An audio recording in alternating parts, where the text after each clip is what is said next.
Praise the Lord. தேவனுக்கு மகிமை உண்டாவதாக. சங்கீதம் 91 4, 5, 6 வசனங்களை பார்ப்போம். அவர் தமது சிறகுனாலே உன்னை மூடுவார், அவர் சேற்றின் கீழ் அடைக்கலம் புகுவாய், அவருடைய சத்தியம் உனக்கு பரிசும் கேடகம் ஆகும்.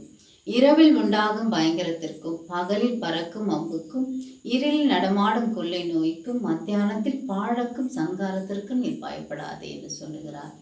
ஸ்தோத்திரம் கர்த்தாவே, இந்த நாளில் ஆண்டவரே உம்முடைய பிள்ளைகளை ஆண்டவரே உமது சிறகுக்குள் மூடுகிற தேவனாய் இருக்கிறீர், உம்முடைய கோட்டைக்குள் மறைக்கிற தேவனாய் இருக்கிறீர் சுவாமி. இந்த நாளிலே உம்முடைய பிள்ளைகளுக்காக நீ யுத்தம் பண்ணுகிற தேவனாய் இருக்கிறீர்.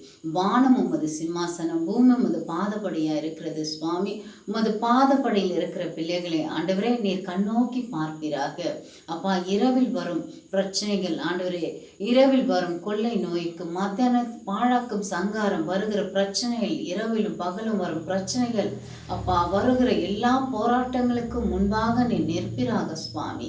நீர அரணும் கோற்றமாய் இருப்பிறாக, தஞ்சமாய் இருப்பிறாக. உன்னை நம்பி இருக்கிற பிள்ளைகளை ஆண்டவரே நீர் மறப்பதில்லை, விட்டு விலகுவதும் இல்லை கர்த்தாவே. நீ வாக்கு மாறாத தேவன் சுவாமி. தூதின் மதில் வாசம் செய்யும் தகப்பன் ராஜா. உம்முடைய பிள்ளைகளுக்காக நீ யுத்தம் பண்ணுகிற தேவனாய் இருக்கிறீர். மலைகள் விலகினாலும் பர்வதங்கள் நிலை பெயர்ந்தாலும் என் கிருபை உன்னிட்டு விலகாது, என் உடன்படிக்கை உன்னோடு இருக்கும் என்று சொன்னீரே.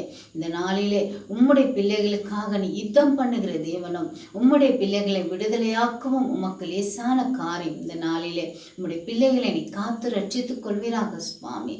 கர்த்தரே நீ செய்து முடிப்பீராக. ஆமீன்.